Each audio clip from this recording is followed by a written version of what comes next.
Timing கொடுப்பாங்க. பேசுங்க. என்னுடைய கஸ்டமர் அனைவருக்குமே வணக்கம். ஒரு மூசா பாய் என்னுடைய நண்பர். நேற்று எனக்கு திண்டுக்கல்ல ஒரு இயான் ஒயிட் கலர் 2017 தஞ்சாவூர் வண்டி ஓனர் பேர் பூங்குவரன். ஸோ அவங்க ஒரு இருந்து இந்த வண்டி எனக்கு திண்டுக்கல்ல தான் வாங்கி கொடுத்தாரு. இயான்ல 1,95,000 வாங்கி கொடுத்தாரு. இன்னைக்கு இவர் வண்டி ஷிஃப்ட் ஒன்று 4 ஓனர் வண்டி இருக்கு.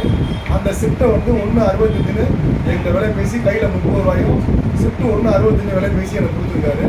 இவர் வண்டியை நாங்கள் கொடுத்து மாற்றிக்கிட்டோம். இவர் எனக்கு வாங்கி கொடுத்த வண்டியை இவரே வாங்கிக்கிட்டார். எனக்கு பிடிச்சிருந்து கொடுங்க அப்படின்னு சொல்லி இது 2 பேரும் மனப்பூர்வமாக ஒப்பந்தம் பண்ணி வாங்குறோம். எனக்கு சம்மதமா என்னைக்கு தேதின்னு சொல்லுங்க. தேதி 23/5 வியாழக்கிழமை. வண்டி எந்த ஒரு இது வந்தாலும் மூசா பாய் தான் பொறுப்பு. ரிட்டர்ன் கிடையாது. உள்ளது உள்ளபடி சொல்லுங்க. ரிட்டர்ன் கிடையாது. மூசா பாய் தான் பொறுப்பு. எல்லா புகழும் கொடுத்த வண்டி எல்லா புகழும் கிடையாது.